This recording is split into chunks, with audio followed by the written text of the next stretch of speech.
Heinrich Müller's activities as Director of Security for the Bormann organization. And I would note here that General Gehlen, that's Reinhard Gehlen, the Nazi intelligence chief for the Eastern Front in World War II, who jumped to U.S. intelligence, NATO, and then the Federal Republic of Germany with his entire organization intact. Again, a projection forward in time and across the Atlantic of the core of the Third Reich's national security establishment, and also, by the way, a subject I've discussed in the first 3 RFA shows and that I discuss at great length in RFAs 22 and 37 as well, 37 in particular.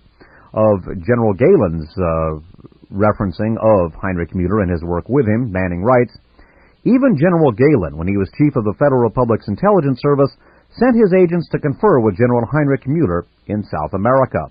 The CIA proper, by the way, also worked with the Bormann organization. This described, at least according to Paul Manning, this described by Paul Manning as follows.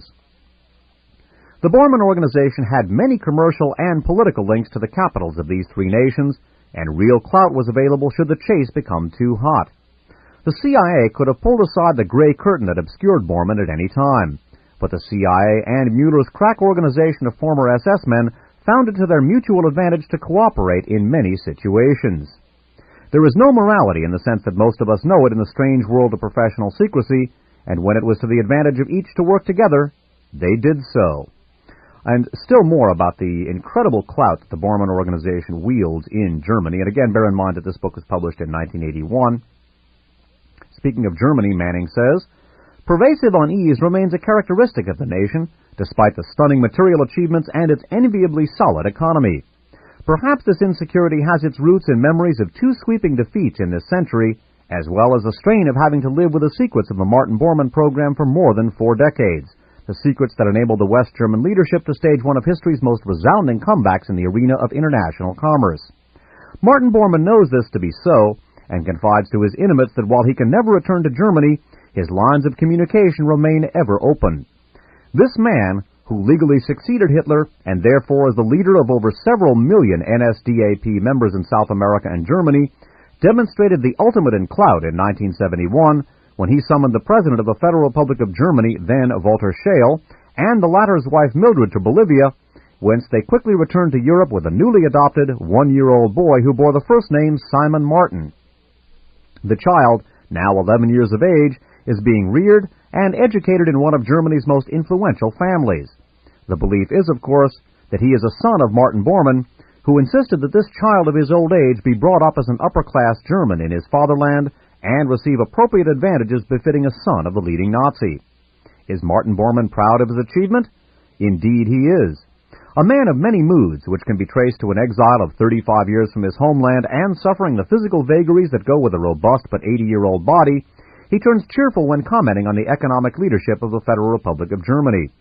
He didn't do it all, he admits, but the economic bastions of power that he established in the neutral countries of the world in 1944 were the bedrock enabling the West German government to rise from defeat once they had again become masters of their destiny after the Treaty of Paris in 1954. The Bormann organization continues to wield enormous economic influence. Wealth continues to flow into the treasuries of its corporate entities in South America, the United States, and Europe. Vastly diversified, it is said to be the largest landowner in South America, and through stock holdings controls German heavy industry and the trust established by the late Hermann Schmitz, former president of IG Farben, who held as much stock in Standard Oil of New Jersey as did the Rockefellers. In 1980, Chancellor Helmut Schmidt said West Germany was the greatest commercial and financial power in the world today after the United States. He declared that West Germany's economic strength was its essential international lever. Quote, "For some years now, our economic policy has been simultaneously our foreign policy." Unquote. This theme delights Bormann as he talks with intimates in the well-guarded privacy of his pompous ranch house.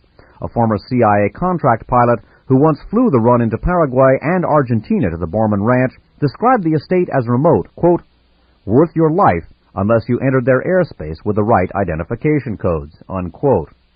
And again, as I have noted, just as the Bormann organization is arguably the most remarkable financial, political, and military accomplishment, certainly of modern history, perhaps of all time, so too the writing of this book represents arguably the most remarkable journalistic and historical achievement of all time, and one that was a very brave undertaking by Paul Manning. His writing of this book is described in Martin Bormann, Nazi in Exile, as follows.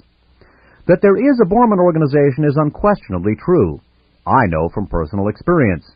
During years of research for this book, I have become aware of Heinrich Müller and his security force, which provides protection for the leadership in Latin America and wherever else they may travel to Europe and to the United States to check on investments and profits. Through intermediaries, I have attempted unceasingly to penetrate to the central core of the organization in South America, but have been denied access. At the last meeting that I know about, it was voted, quote, Herr Manning's writing would focus undue attention on our activities, and his request must once again be denied, unquote. The elderly leaders, including Reichsminister Bormann, who is now 80, wanted me on the scene to write of their side of the story, above all his story, of one of the most amazing and successful financial and industrial cloaking actions in history, of which he is justifiably proud. I had sent word to Bormann that the true story, his first-hand account, should become a matter of historical record, and stated that I would be agreeable to writing it if I could tell his true story, warts and all. Back came the word, quote, You are a free world journalist and can write as you think best. We, too, are interested only in truth, unquote. They agreed to my request to bring along a three-man camera crew from CBS News to film my conversations with Martin Bormann, and even approved my wish for at least a personal thumbprint of the former Reich sleiter and party minister, which would be positive proof of his identity. At the organization's request, I sent the background, names, photos, and credentials of the particular CBS cameramen. Lawrence Walter Pierce, Richard Henry Perez, and Odin Lester Kitzmiller, an award-winning camera crew which got the exclusive coverage of the attempted assassination of Governor George Wallace when he was running for president. I am sorry to say that the younger leaders, the ones now in virtual command, voted no. They did agree, however, that 232 historical documents from World War II, which Bormann had shipped out of Berlin in the waning days of the war, and which are stored in his archives in South America, could be sent to me anonymously to be published. They said their lengthy investigation of me had produced confidence that I was an objective journalist as well as a brave one, for their probing stretched back to World War II days and up to the present. Heinrich Müller, now 79 years old, who also serves as keeper of these archives as well as chief of all security for the NSDAP, rejected this decision. When the courier reached the Buenos Aires International Airport bearing these documents for me, he was relieved of them by the Argentine secret police, acting under an initiative from Müller. As Müller had explained previously, he had nothing against me personally. I had been cleared of any, quote, strange connections, unquote, by his agents in New York City, whose surveillance efforts were supplemented by the old pros of the Gestapo up from South America to assist in watching me. This continued intermittently for years, and efforts were stepped up in response to the intensity of my investigations. The statement I had originally made to the representatives in West Germany, that I was only a diligent journalist trying to dig out an important story, finally proved satisfactory to them. I observed that Müller hadn't lost his touch in the field of surveillance, judging by the quality, skill, and number of men and women who tracked me at what must have been enormous cost wherever I went in New York City, Washington, and overseas. And if this seems like a strange account to people, just bear in mind the reason why one does not hear more about the Bormann organization, which apparently to a certain extent tacitly sanctioned the writing of the Manning book. The reason that one does not hear about this organization is described by Manning. The Bormann organization has the ultimate in clout and substance, and no one can tamper with it. I have been told, quote, You cannot push these people. If you do, it can be extremely risky. Knowing their heritage, I take this statement at face value. That concludes this segment. My name's Dave Emery. Thanks for listening.